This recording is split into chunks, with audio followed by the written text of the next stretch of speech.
Nah, belum. Halo, assalamualaikum guys. Apa kabarnya?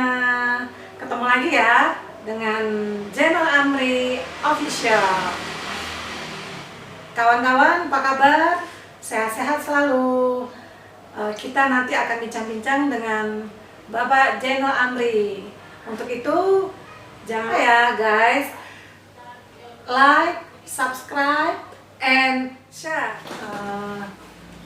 Pak Amri, apakah bisa nih perceraian terhadap perkawinan yang tidak dicatat dilakukan di pengadilan? Nah, bagaimana nih dengan tanggapan seperti ini, Pak? Kawan-kawan sekalian, sesuai dengan pertanyaan istri saya tadi, bahwa bila terjadi permasalahan hukum, sesuai dengan pertanyaan tadi adalah sengketa yang terjadi dalam perkawinan, maka yang paling penting adalah tentang bukti. Jadi berbicara tentang sengketa hukum, berbicara tentang hukum dan permasalahannya, maka adalah bagaimana dengan buktinya. Jadi cerita hukum, cerita bukti. Saudara-saudara sekalian, perkawinan yang tidak dicatat, kalau yang beragama Islam harusnya dia dicatat oleh KUA. Pernikahannya disaksikan oleh KUA. Selanjutnya pada hari pernikahan itu juga diberikan buku nikah 2. Satu untuk laki-laki, satu untuk perempuan. Itu menandakan negara hadir pada saat pernikahannya. Namun, kalau dia tidak mendaftarkan pernikahannya kepada KUA, kalau dia Islam, maka KUA tidak hadir. Artinya negara tidak hadir pada pernikahannya. Tidak tercatat oleh negara. Tidak dicatat oleh negara telah terjadi perkawinan saat itu. Nah, bagi yang di luar Islam, apabila perkawinannya setelah dilakukan sesuai dengan hukum agamanya dan atau kepercayaannya masing-masing, setelah itu dia harus mencatatkan ke catatan sipil.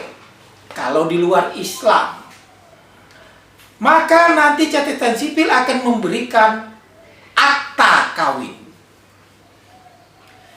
Artinya, bila telah dicatatkan di catatan sipil dan keluar akta kawin, berarti negara telah mencatat terjadinya perkawinan.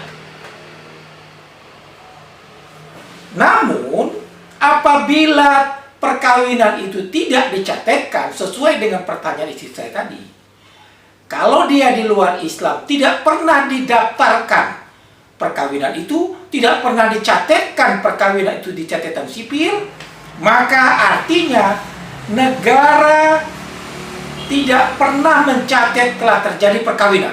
Artinya negara tidak tahu mereka sudah melakukan perkawinan. Negara tidak pernah mencatat telah terjadi perkawinan mereka. Bagi yang Islam, apabila tidak didaftarkan atau apabila tidak disaksikan oleh KUA pernikahan mereka atau perkawinan mereka, maka artinya perkawinan itu menjadi perkawinan siri. Kalau perkawinan itu disembunyikan dari negara, itu artinya tidak dicatat, tidak didaftarkan. Jadi perkawinan yang disembunyikan, tidak pernah dicatat oleh negara, negara tidak pernah tahu, dan negara tidak pernah mencatat telah terjadi perkawinan terhadap mereka berdua. Karena perkawinan itu disembunyikan, negara tidak pernah tahu perkawinan telah terjadi terhadap mereka.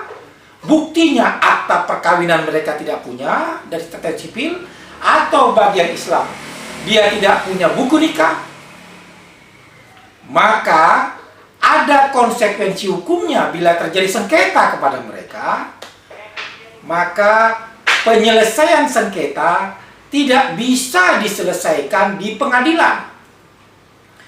Kalau dia beragama Islam, penyelesaian sengketa perkawinan dan atau perceraian dilakukan melalui pengadilan agama.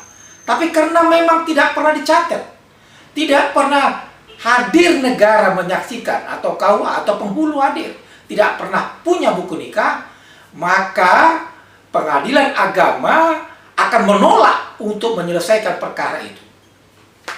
Karena mereka tidak punya buku nikah, tidak pernah mencatatkan perkawinan itu, dan negara tidak pernah tahu. Maka pengadilan mengatakan menolak. Kami tidak akan menyelesaikan perceraian mereka. Jadi artinya kalau perkara itu masuk, pasti perkara itu akan ditolak oleh pengadilan agama kalau dia Islam, atau pengadilan negeri. Kenapa? Karena tidak ada bukti otentik mereka telah melakukan perkawinan. Jadi bagaimana penyelesaian sengketa perkawinan mereka? Jika tidak bisa melalui pengadilan, bagaimana caranya? Segampang itu mereka melakukan pernikahan, maka segampang itu pula lah mereka melakukan perceraian, tidak melalui pengadilan. Nah, itu bisa dilakukan mereka. Bagaimana mereka dulu melakukan perkawinan, begitu pula mereka bercerai. Jika dipandang perlu orang lain mengetahui mereka sudah bercerai, secara di bawah tangan, karena kawinnya secara bawah tangan sesuka mereka, dan perceraiannya secara di bawah tangan juga. Apabila menginginkan masyarakat tahu, bisa diinformasikan melalui media massa. Wah, sangat jelas sekali tadi ya Pak Amri ya penjelasannya, uraiannya. Nah, ada lagi nih Pak Amri, satu lagi mengenai anaknya. Apakah anak di luar kawin tadi termasuk ahli waris dari ayah biologisnya? Bagaimana nih Pak Amri? Ya, pertanyaan itu ya. Sebelum tahun 2010, jika anak yang lahir dari perkawinan tidak dicatat, maka anak itu hanya mempunyai hubungan perdata terhadap ibunya saja, termasuk keluarga ibunya, tidak ada kaitan ke ayah. Namun sejak tahun 2010 yang terhitung sejak putusan Mahkamah Konstitusi nomor 46 PUU 8 Romawi tahun 2010, maka anak yang lahir dari perkawinan yang tidak dicatat tadi mempunyai hak untuk mewarisi harta ayah biologisnya. Artinya, dia menjadi mempunyai hubungan perdata dengan ayah biologisnya.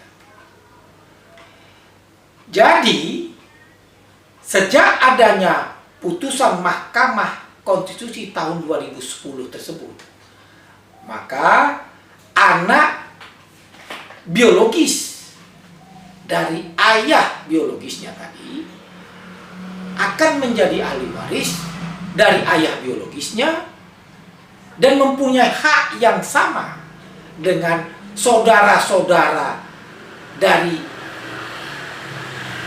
anak ayahnya yang lain. Saudara-saudara sekalian, itu perlu pembuktian.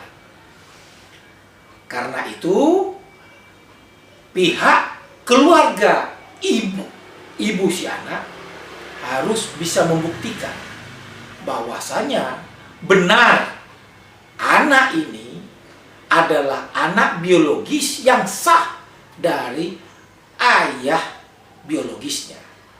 Ada bukti DNA dan sebagainya yang mendukung